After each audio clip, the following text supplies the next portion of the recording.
The Goal, A Process of Ongoing Improvement, by Eliyahu M. Goldratt and Jeff Cox. Picture this. You arrive at work one morning, maybe grabbed your coffee on the way, feeling reasonably optimistic about the day ahead.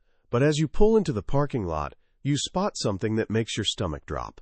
There, in your reserved spot, the one with plant manager stenciled right on the asphalt, sits a cherry red Mercedes that definitely doesn't belong to you. And you know, with that sinking feeling we all recognize, exactly who it belongs to. Bill Peach, your boss. The kind of guy who doesn't just send emails when he's unhappy. Before you can even set down your briefcase, chaos erupts. A shift supervisor is shouting, a union steward is gesturing wildly, a machinist is pointing fingers.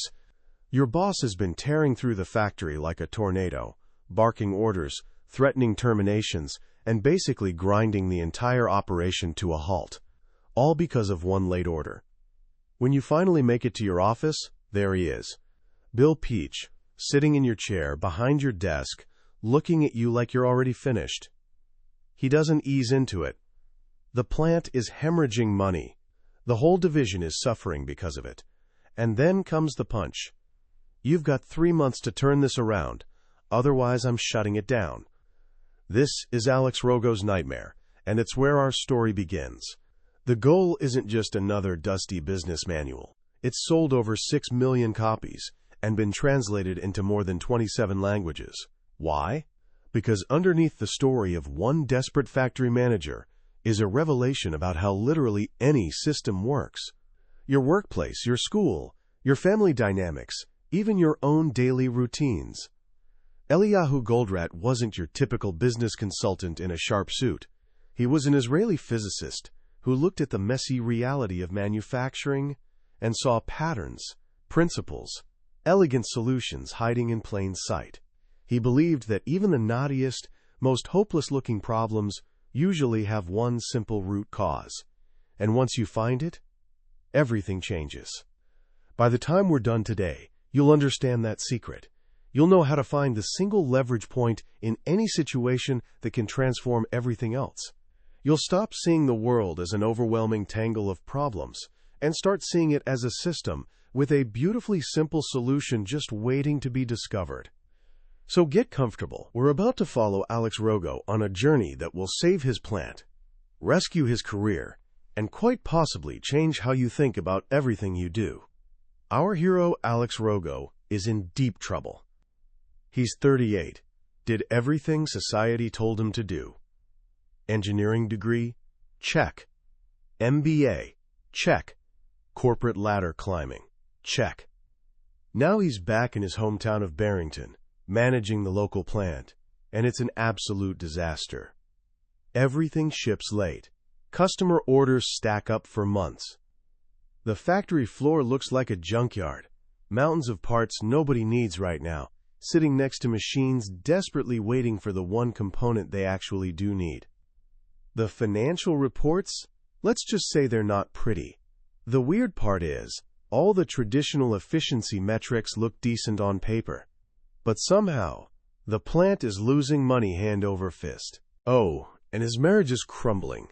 His wife Julie feels like she's living with a ghost. Alex is always at the plant, and even when he's physically home, his mind is still stuck at work, spinning through problems. Their relationship is hanging by the thinnest thread. The morning after Bill Peach delivers his 3-month ultimatum, Alex walks through the plant, feeling completely lost. Everyone's working hard. Machines are humming. People are busy. Parts are being made. But somehow, it's all just noise. They're frantically busy accomplishing nothing. Something is fundamentally broken, but he has no idea what. Then, stuck at an airport, Alex bumps into someone from his past, an Israeli physicist named Jonah, who he knew years ago as a student. Making small talk, Alex mentions his plant. He even brags a little about their shiny new robots that boosted productivity in one department by 36%. Jonah takes a puff of his cigar and asks, almost casually, "So your company is making 36% more money from your plant because of these robots?" Alex hesitates. "Well, no, not exactly. Did your plant ship even one more product per day after installing them?" Alex isn't sure. probably not, if he's being honest. Did you lay anyone off? No, they have a union agreement. They just moved people around.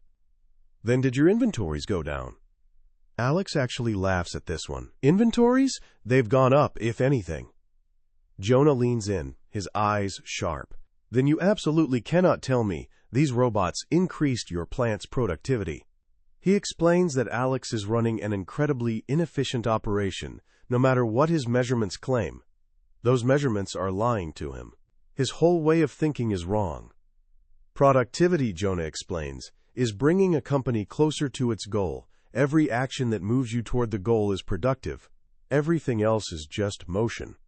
It sounds obvious, but then comes the knockout punch. Your real problem, Alex, is you don't even know what the goal is. Alex is stunned.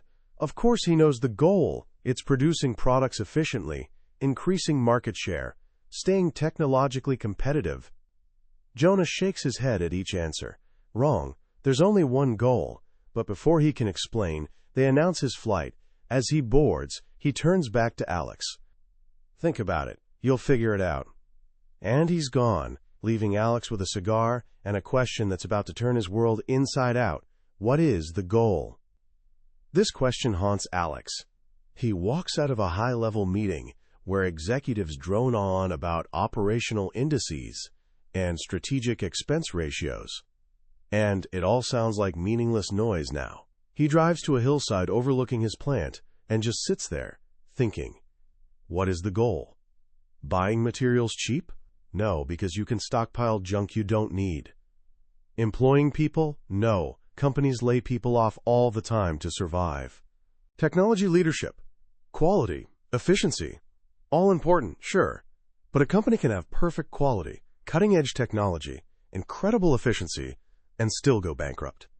These are all just means to an end. Tools, not the destination.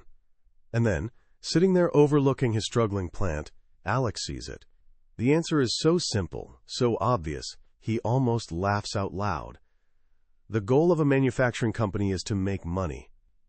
Everything else, literally everything, is just a way to get there. This realization is breakthrough number one, but it immediately creates a new problem. If the goal is making money, how do you know whether any specific action on the factory floor is actually helping? The traditional measurements everyone obsesses over, cost per part, machine utilization rates, local efficiency numbers, are clearly broken. They're encouraging behaviors that look productive in isolation, but hurt the company overall. Alex keeps making parts that just pile up as excess inventory, tying up cash and making it harder to ship the orders that actually generate revenue. He needs a completely new lens to see his world. Desperate, he tracks Jonah down by phone in London. He explains his breakthrough and his new problem. Jonah is pleased. Alex, you've hit on something crucial. He explains that conventional measurements fail for day-to-day factory operations, so he developed his own. There are just three numbers that tell you everything. First, throughput. Jonah defines this very precisely. It's the rate at which the system generates money through sales, not production. If you make something but don't sell it, it's not throughput. This distinction changes everything. Second, inventory. His definition is unique. It's all the money the system has invested in things it intends to sell. Raw materials, work in process, finished goods, even the machines and buildings, anything representing tied-up capital. Third, operational expense. This is all the money the system spends turning inventory into throughput. Labor, electricity, rent, the CEO's salary, everything. With these three simple measurements, the goal becomes crystal clear. Increase throughput while simultaneously reducing both inventory and operational expense. This is a powerful new lens. Now Alex can look at any action and ask, does this increase throughput, decrease inventory, decrease operational expense? If it doesn't do at least one of these things, it's not productive, no matter how busy it makes people look. He examines those expensive robots through this lens. Did they increase throughput? No. Reduce inventory? No, they made it worse. Reduce operational expense? No, they added depreciation costs, and nobody was laid off. The robots everyone celebrated as a productivity miracle were actually counterproductive. Alex is starting to see the truth, but he's more confused than ever. He and his team now know the goal and have new measurements, but they still don't know how to actually fix the plant. And that's when Alex Rogo, desperate plant manager, volunteers to lead his son's Boy Scout troop on a weekend hike, and it's on a simple 10-mile walk through the woods that everything finally clicks into place. Alex has agreed to lead his son Dave's troop on an overnight camping trip. The plan seems simple. Walk 10 miles to a campsite called Devil's Gulch. Alex thinks like a manager, in averages. Average walking speed is about 2 miles per hour. 10 miles should take roughly 5 hours. Easy math. He lines the boys up single file and they start walking. Alex positions himself at the back to keep an eye on everyone. Within just a few hundred yards, he notices something strange. The line is stretching out. Huge gaps are forming between kids. He can barely see the scout at the front anymore. What's happening? He yells for everyone to speed up and close the gaps. They do, running and huffing until they're bunched up again. But the moment they return to normal walking speed, the line starts stretching again like a rubber band. Alex is puzzled. Everyone's walking at roughly the same average pace. Why can't they stay together? And then he discovers Herbie. Herbie is a cheerful, slightly chubby kid, somewhere in the middle of the line, and he's the slowest walker in the group. Not because he's lazy or not trying. He's doing his absolute best. His best just happens to be slower than everyone else's. Alex watches carefully. He sees a boy ahead stop for a second to adjust his backpack. Instantly, a 20-foot gap opens up behind him. But when a boy walks faster, can he close the gap? Only up to the speed of the person in front of him. His pace is dependent on everyone ahead. This is what Jonah called dependent events. One thing must happen before the next can begin. The boy in front has to walk his section of trail before the boy behind him can walk that same section. Alex also notices that each scout's pace varies moment to moment, sometimes a bit faster, sometimes slower. These are statistical fluctuations. Nobody walks at a perfectly constant speed. And here on this trail, Alex watches these two forces combine with devastating effect. Each boy's ability to go faster than average is limited by whoever's in front of him.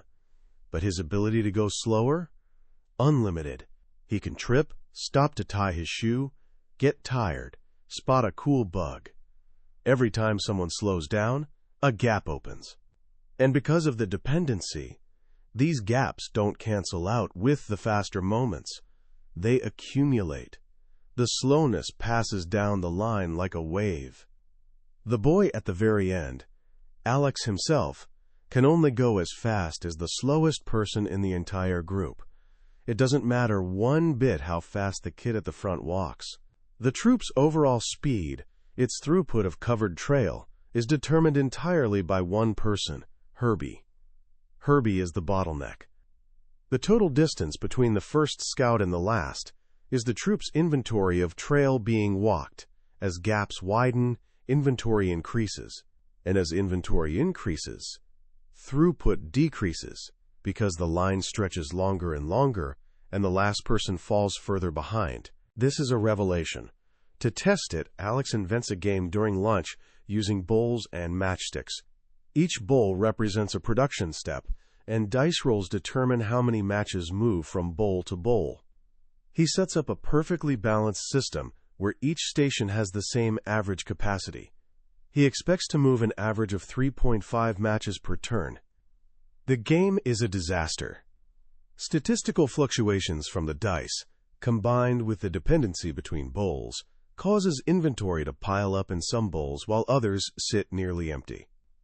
Throughput is far below the predicted average. The balanced plant doesn't work at all.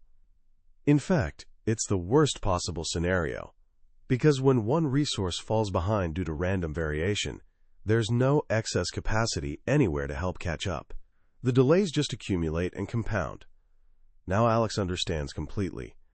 His plant, with its obsession with keeping everyone busy 100% of the time and balancing capacity across all resources, is designed to fail from the start. He has to change the system. On the hike, what does he do? First, something that seems completely backwards. He puts Herbie, the slowest kid, at the very front of the line. The faster kids immediately complain. They have to walk at Herbie's pace now. But something amazing happens. The line stays together. The gaps vanish. They're all moving at Herbie's speed, but they're moving as one unit. They've balanced the flow to the constraint, not to capacity. But Herbie's still slow. The troop is still going to arrive late. So the next step is to make Herbie faster. How? They check his backpack. It's loaded with useless weight, a six-pack of soda, a heavy iron skillet, cans of spaghetti and sauce. They redistribute the weight among the other boys, who have capacity to spare. Suddenly, Herbie is lighter. He can walk faster. And because Herbie walks faster, the entire troop moves faster. The lessons crystallize. 1. Find the constraint. Identify your Herbie. 2. Exploit the constraint. Don't waste Herbie's energy on carrying soda. Make sure the bottleneck only works on the most important things and never, ever sits idle. An hour lost at a bottleneck is an hour lost for the entire system. 3. Subordinate everything else to the constraint. Make everyone march to Herbie's rhythm. Don't let the non-bottlenecks produce more than the bottleneck can handle. This seems inefficient, but it's the only way to prevent chaos and excess inventory. An hour saved at a non-bottleneck is a mirage. It doesn't help the system at all. 4. Elevate the constraint. Find ways to increase Herbie's capacity. Give him more resources. 5. When the constraint breaks, go back to step 1. Once Herbie is no longer the slowest, someone else will be. The process of improvement never ends.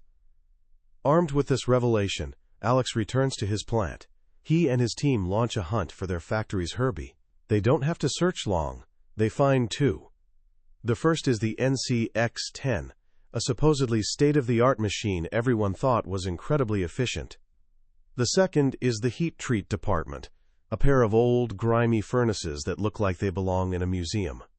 These are the plant's bottlenecks. Demand on them exceeds their capacity. And just like on the hike, massive mountains of inventory sit waiting in front of them, while the rest of the plant starves for the parts they produce. Now Alex and his team apply the hiking lessons. First, they exploit the bottlenecks. They realize the bottlenecks are wasting precious time in stupid ways. The NCX-10 sits completely idle during lunch breaks. The heat treat furnaces often run small, inefficient batches just because some expediter is screaming about a rush order. Even worse, they discover defective parts are being processed through the bottlenecks, only to be scrapped afterward, wasting bottleneck time that can never be recovered. They make simple changes. They stagger lunch breaks so the bottlenecks never stop. They position quality control before the bottlenecks, not after, ensuring they only work on good parts. They establish a rule that furnaces must run with full loads. Second, they subordinate everything else. They create a new priority system. Parts needing to go through a bottleneck get a red tag. Everything else gets a green tag. The rule for the entire plant becomes beautifully simple. Red tag parts always get worked on first. No exceptions. If a non-bottleneck machine is halfway through a huge run of green tag parts and a small batch of red tag parts arrives, they stop immediately and process the red parts. This feels wrong to everyone. It murders the efficiency numbers of the non-bottleneck machines. But it's the only way to ensure the bottlenecks never run out of work. They're subordinating the entire plant to the needs of the constraint. Third, they elevate the bottlenecks. They look for ways to increase capacity. For the NCX-10, Bob Donovan, the production manager, tracks down an old machine they'd sold for scrap, a Zmegma, and brings it back from the dead. He reactivates it along with two other obsolete machines to offload work from the NCX-10. For heat treat, they discover something stunning. 20% of the parts going through those furnaces don't actually need heat treatment at all. It was a process change made years ago to improve efficiency on some non-bottleneck machine. By simply reversing that decision, they free up massive capacity. The results are immediate and dramatic. Parts flow smoothly through the plant now, predictably. The mountains of work-in-process inventory begin melting away like snow in spring. And most importantly, throughput explodes. They start shipping late orders. Then they catch up on all late orders. Soon they're shipping ahead of schedule. Their lead time, which used to be 3 or 4 months, drops to just 4 weeks. Alex goes to Johnny Johns, the head of marketing, and tells him to start promising customers 4-week delivery. Johns thinks he's lost his mind, but the results speak for themselves.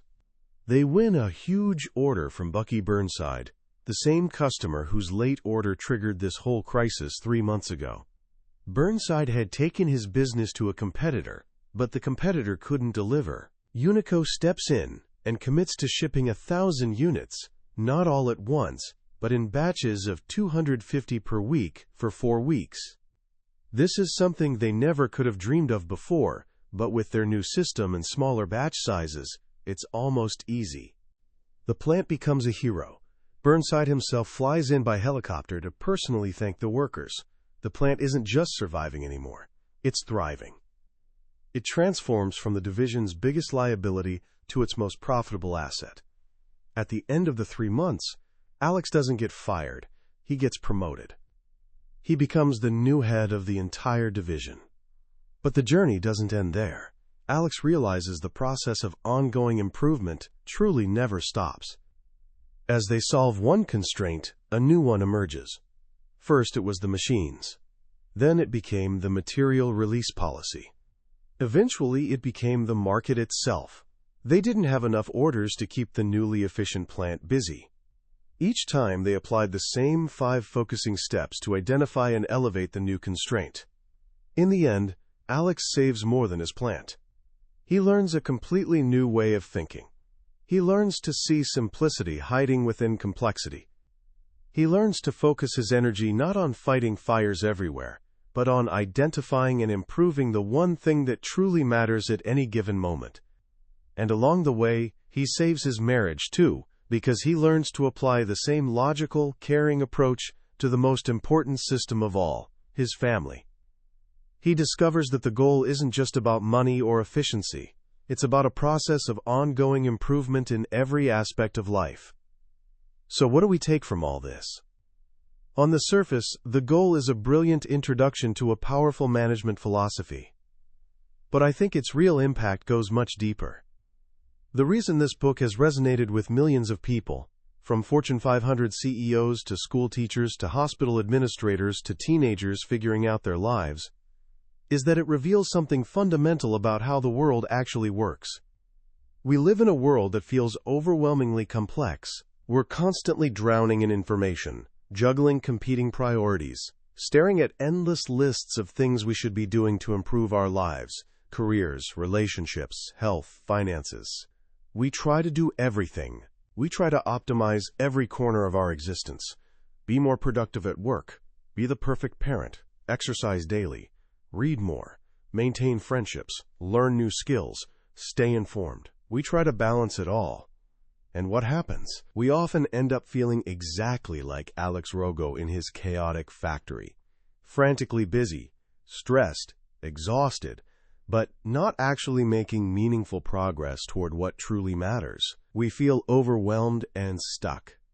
The profound lesson of the goal is the extraordinary power of focus. It teaches us that in any system, in any situation, there are not 100 things that matter equally, not even 10. There are only a very, very few, and quite often just one. This one thing is the constraint, the bottleneck, your Herbie. It's the single factor holding the entire system back from reaching its potential. Think about what this really means. It means most of our improvement efforts are wasted energy. We spend countless hours optimizing things that don't actually matter. We work incredibly hard to save an hour on a task that isn't the bottleneck, and as Jonah explains, an hour saved at a non-bottleneck is a mirage. It doesn't help the system at all. It just makes us feel busy.